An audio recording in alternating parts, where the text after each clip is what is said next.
Bienvenidos a una nueva edición de Voces en el Trabajo. Mi nombre es Henry Martínez y hoy abordaremos una temática que impacta directamente la convivencia laboral y los derechos humanos, los discursos de odio.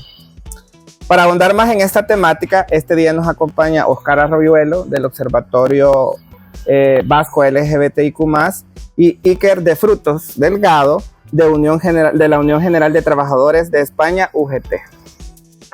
Muy bien, bienvenidos y muchas gracias por acompañarnos desde tan lejos. A vosotros. Óscar y Iker, bueno, primero vamos a hablar un poco sobre qué es esto de los discursos de odio. Cuando hablamos de esto, nos referimos a expresiones, mensajes o comportamientos que promueven, justifican o fomentan la discriminación, la hostilidad o la violencia hacia personas o grupos debido a características como su orientación sexual, su identidad, su género, su origen étnico, su nacionalidad, religión, edad, discapacidad o cualquier otra condición. Óscar, ¿qué entendemos exactamente por discursos de odio en el ámbito laboral? Bueno, prácticamente has hecho la definición genérica del concepto de discursos de odio que vale para cualquier tipo de ámbito. Yo veo más problemático que es un concepto absolutamente abierto, que incluso instancias internacionales de justicia como la Corte Internacional Americana o el Tribunal Europeo de Derechos Humanos no lo definen como tal. Entonces siempre estamos aquí jugando con un tema relacionado con la libertad de expresión y el margen que tienen las comunicaciones y la expresión de nuestras ideas con respecto a terceros. En cuanto a qué decimos, cómo decimos, con qué alcance y con qué objetivo o con qué consecuencias. Y en este sentido nos valdría exactamente en el ámbito laboral toda la definición que tú has articulado, todo aquel comentario, toda aquella comunicación, sea oral, escrita o incluso gestual o simbólica, porque también puede serlo, que genere o que intente ya tener como intención el humillar, denigrar, eliminar la dignidad humana, deshumanizar a la persona o incluso generar un ambiente hostil, discriminatorio o promover, hacer apología de la violencia física o psicológica contra esa persona en el ámbito laboral. Generalmente podríamos también entenderlos como cuando la gente nos dice esto es una broma o también que es mi opinión personal, ¿no? O sea, también por ahí podrían ir esos discursos donde se podrían decir o, digamos, justificar estos discursos.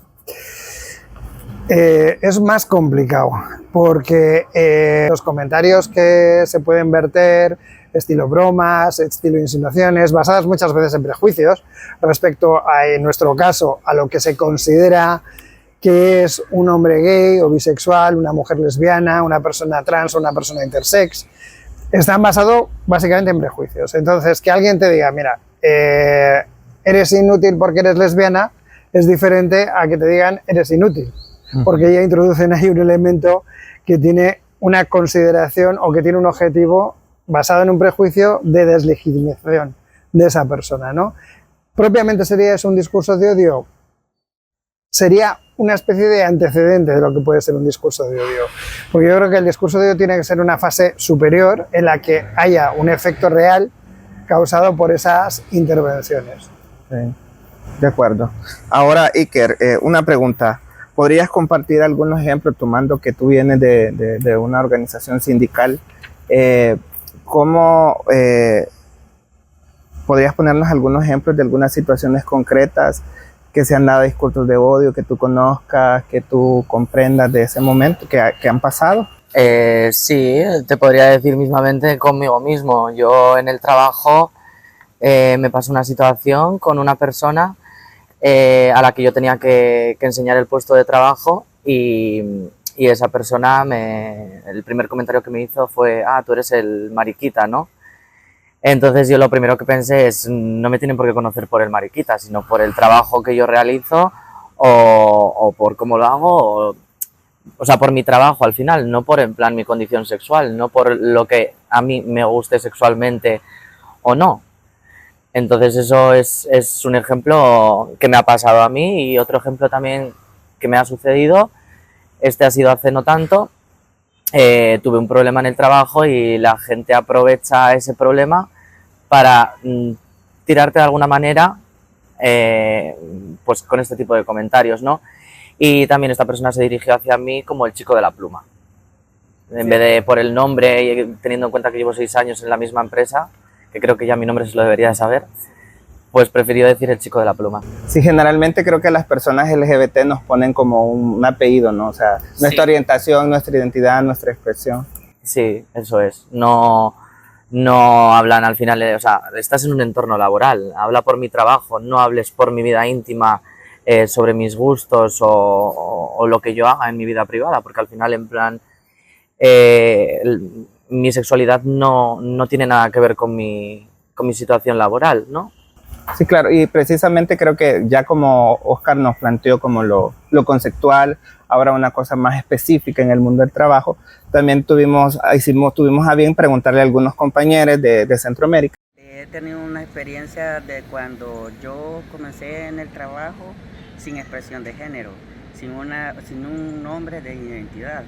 Entonces, cuando yo ya vine a comenzar mis testosterona, que ya tenía un nombre de identidad, comencé a escribirlo de entrada de trabajo, salida y en los papelitos de las informaciones del trabajo que hacía.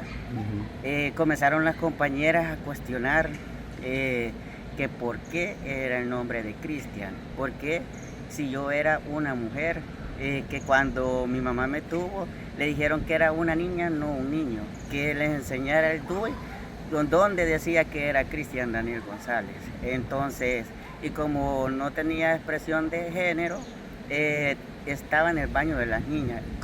Se reunieron todas las compañeras y comenzaron a hacerme un bullying, discriminación, odio, repudio, a burlarse de mí, que dónde estaba, que cuando mi mamá me trajo al mundo que yo nací, le dijo al doctor que era una niña. Comencé y gracias a Dios no padecía de esa depresión, no porque quizás me hubiese salido y me hubiera ido a tirar un puente, pero sí me dolió, lloré y entré en depresión, pero tenía esa fuerza y todavía eso, y comencé hablando con la jefa, con la gerente de planta, a decirle de que yo ya había hecho mi cambio de género y en la identidad de género, y le dije que quería hablar con los dueños de la empresa para que me respetaran. Y entonces, gracias a Dios que tenía una jefa, porque ya no está, y ella habló por todo, reunió a todos los compañeros a decirles de que yo ya no era ella, sino que él, que era Cristian Daniel. Mi nombre es Dayana Granados, de El Salvador, y pues yo creo de que los discursos de odio son para estarnos discriminando como personas de la diversidad. Debemos tener ese apoyo para poder, todos somos iguales, todos somos y tenemos derecho de poder tener lugares de trabajo, crecer. No tenemos que ser discriminados con el simple hecho de ser, digamos, gay, lesbiana dentro del mundo del trabajo, sino que tenemos que ser apoyados por nuestros propios compañeros y también con la sociedad. En mi lugar de trabajo yo oculté mi orientación sexual para poder entrar.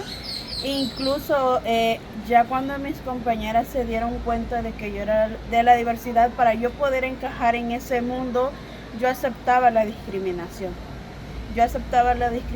Pero ya con el paso del tiempo ya fui defendiéndome y diciéndoles de que respetaran mis derechos así como yo las respetaba a ellas. Mi nombre es Isaac Vázquez, vengo de la delegación de Nicaragua, de la CSTZF. La verdad que la persona de las comunidades LGBTIQ+, vivimos el día a día la discriminación, no solamente en el centro de trabajo, también dentro de la familia en donde nosotros fuimos creados con valores, con educación. Desde la misma familia nosotros venimos creando este tipo de discriminación. Actualmente yo soy una persona de la comunidad LGBT reservada porque mi familia es discriminativa. Entonces, desde mi familia yo vengo con esta discriminación, no me puedo abrir así abiertamente, ante la sociedad por el mismo tema de la discriminación. En el centro de trabajo sí he vivido temas de discriminación, mas sin embargo he sabido lidiar con este tipo de temas y con este tipo de personas. Actualmente estamos buscando la forma también de sensibilizar a este tipo de personas. Tanto la compañía como nosotros estamos creando, nosotros como organización estamos creando cláusulas que sean de cero discriminación, adaptándonos a las políticas que tiene la empresa como empresa, porque muchas veces la empresa también es discriminativa. Sin embargo, nosotros hemos estado poniéndole en práctica o haciéndole saber sobre sus políticas de cero discriminación. Actualmente nosotros vivimos al día a día dentro de la organización. También he buscado la forma de sensibilizar a la junta directiva para que este tema de odio, de discursos de odio, que actualmente se conoce como discurso de odio, sea erradicado en el centro de trabajo. Es difícil, pero no imposible, pero se va a lograr. Que además en muchas de las normativas, incluso en países centroamericanos, en el propio Salvador, por ejemplo, se podría utilizar normativa existente para abordar este tipo de problemáticas. Y eso permitiría tanto a la parte sindical como a la parte empresarial, que está obligada a defender los derechos de las personas, abordarlo de una forma más integral. Ya a ese respecto, por ejemplo, cuestiones relacionadas que no serían propiamente un discurso de odio, ¿no? Como que alguien te diga a un superior, bueno, no vamos a poner a Elena, que es una mujer trans, de cara al público porque da mala imagen corporativa. Claro, esto tú dices, ¿es un delito de odio? ¿Es un discurso de odio? Es la orden de un superior con una intención discriminatoria en función de la imagen corporativa que pretende dar esa empresa y genera que para esa persona haya un problema laboral. A esos niveles podíamos estar ahí englobándolo en el tema de acoso discriminatorio mucho más fácil.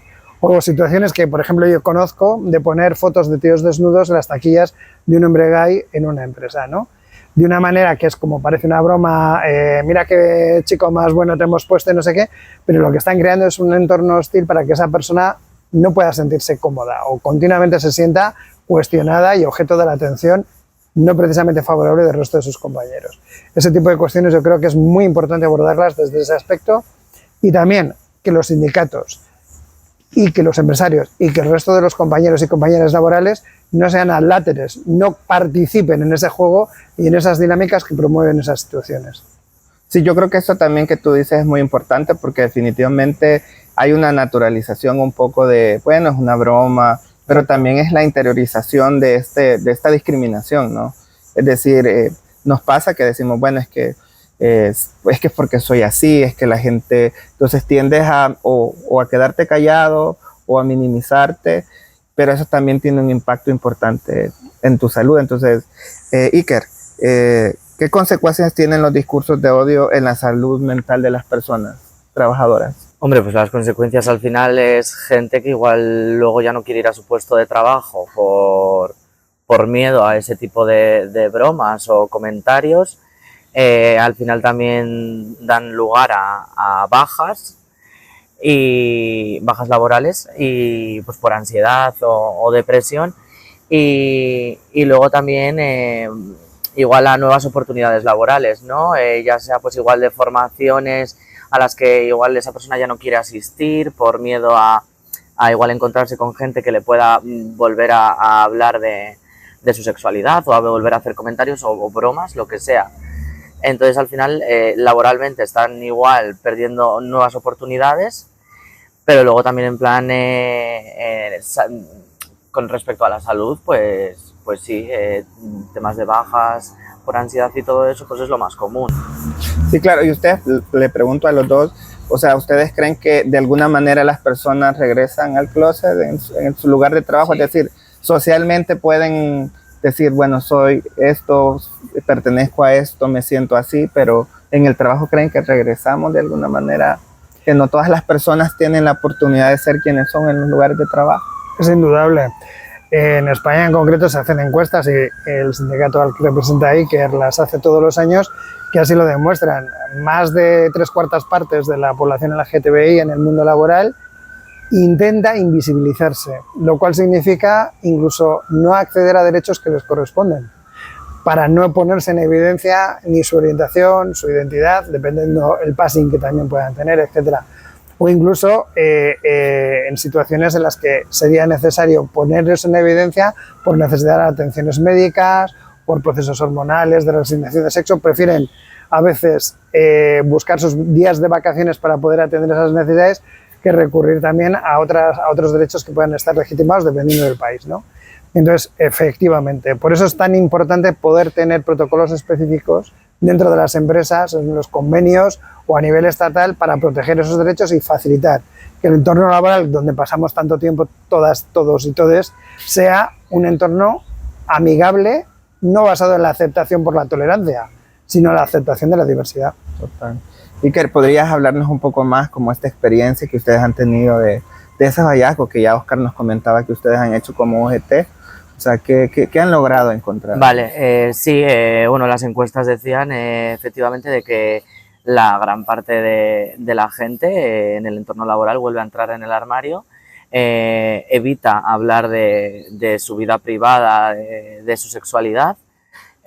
Como ha dicho Oscar, también evitan igual acceder a X permisos por no tener que dar esa justificación. Entonces, pues yo sí conozco casos de gente de que se ha casado en sus vacaciones por no pedir esos permisos. Entonces, pues es en plan así lo que más... Sí, es bastante interesante cómo en estos entornos, bueno, en España específicamente, en el Estado español, cómo a pesar de que se tienen todas estas políticas de Estado que favorecen a las poblaciones LGBTQ, pueden también tener esas situaciones, ¿no? Y cómo tiene que ver que no es algo simplemente que las leyes puedan solventar, que es un problema también que tiene que ver con la sociedad, ¿verdad? Y que también son un síntoma precisamente de los discursos de odio, ¿no? Claro, es que las leyes lo que nos sirven es para tener herramientas, pero si no se desarrollan, no se implementan, no nos conducen a nada. Pero sí que tienen un valor simbólico muy importante, es el valor pedagógico. Cuando en España se aprobó el matrimonio igualitario, tenía un índice de aceptación bastante alto, rondaba el 70%, hoy está en casi el 90%.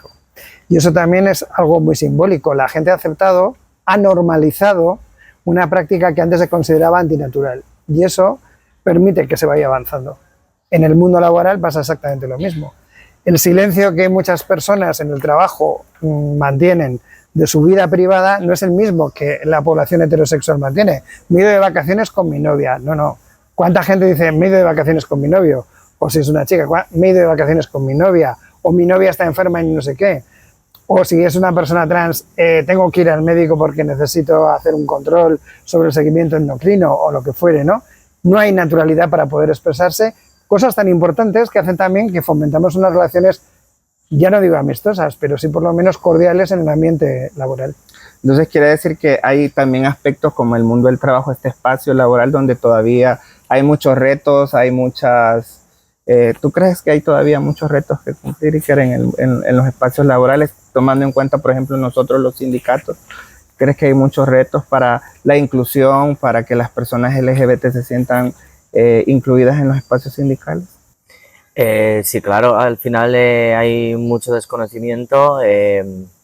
Nosotros nos centramos mucho en la formación de nuestros agentes. Hacemos campañas de sensibilización. Ahora, por ejemplo, tenemos unas jornadas LGTBI y van más de 700 delegados de todo el territorio español. Entonces, de esa manera, pues también lo que hacemos es sensibilizar a todos los delegados sindicales y bueno, al final también integrarnos y ser todos un equipo, una piña. ¿Y crees que a pesar de todos estos esfuerzos también es importante hacer más? ¿Crees que todavía hay mucho camino por hacer? Sí, todavía nos queda mucho por hacer. O sea, esto no se puede quedar en lo que estamos, tenemos que seguir. Es lo que te digo, con las formaciones y este tipo de cosas, me estoy bloqueando.